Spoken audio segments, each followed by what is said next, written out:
Hello, this is Donald Trump from Mr. Cohn. Thank you so much. Donald who?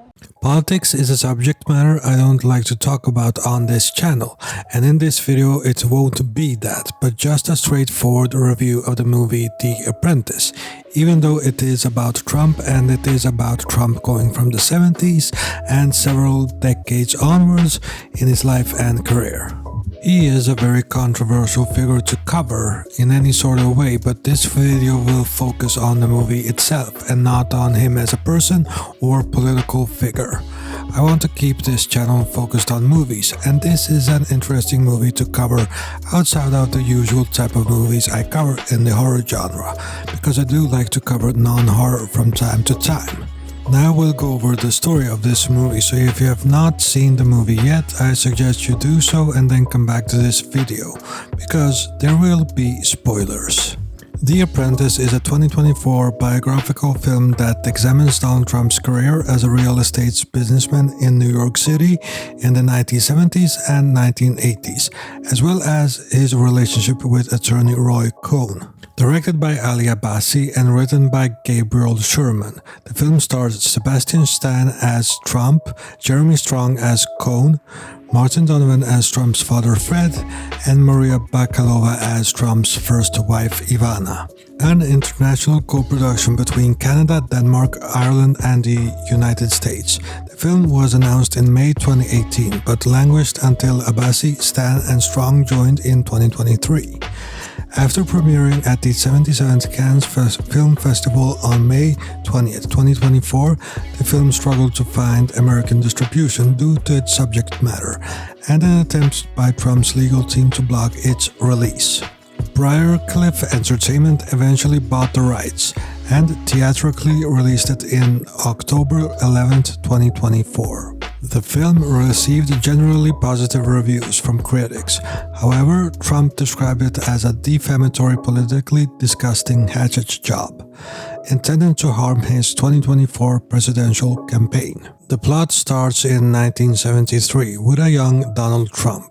After pointing out various wealthy people to his date, meets Roy Cohn, a continuous lawyer known for prosecuting the Rosenbergs, at an exclusive New York City restaurant.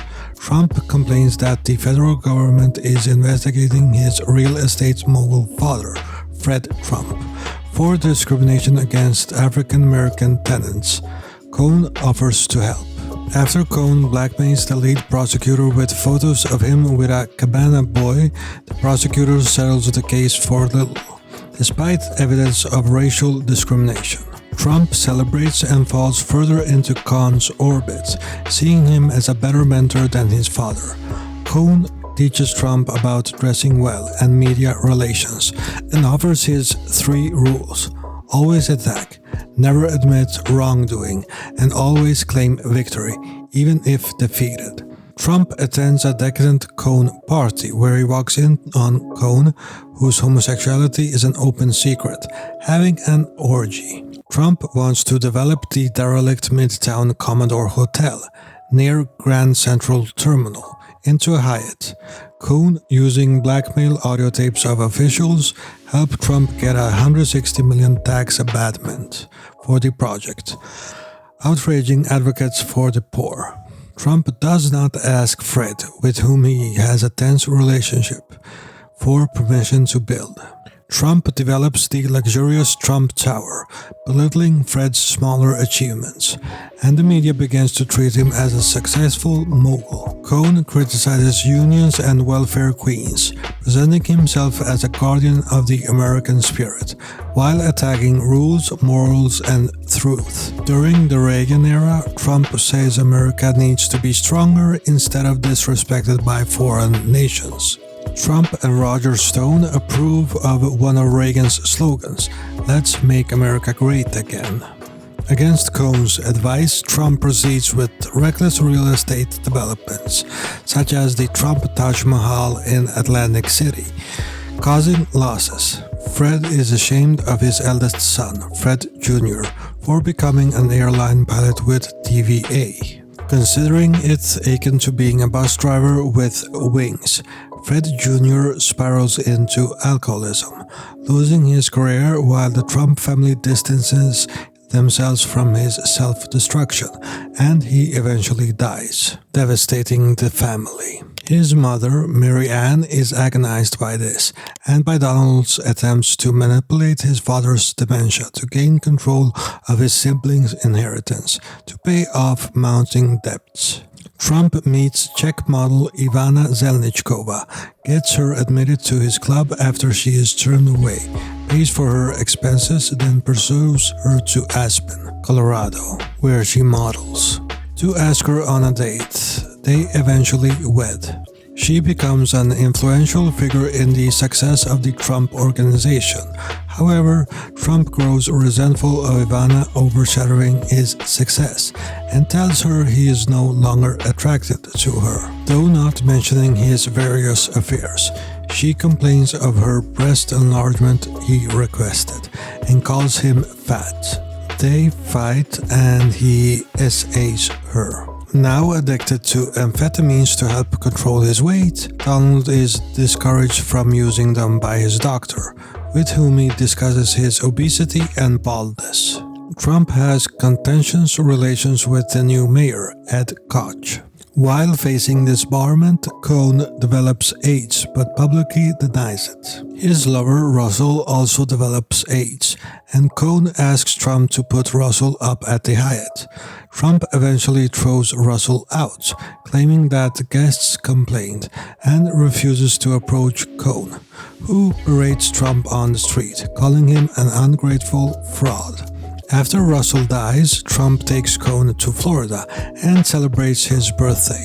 He gives Cohn Trump-branded diamond cufflinks, but Ivana informs Cohn during dinner that the diamonds are zirconium knockoffs. When the cake arrives, Roy weeps and excuses himself from the table. Cohn dies. Trump undergoes liposuction and scalp reduction surgeries. He meets with the ghostwriter of his autobiography, The Art of the Deal, and recounts Cohn's 3 rules at his own. Trump muses about becoming president, talks about the genetic superiority of winners, and expatiates his greatness while looking at the New York skyline. And that was the story of The Apprentice. And I have to say that this movie was a very entertaining movie from start to finish. It is a fast-paced movie with a lot of energy and flow to it.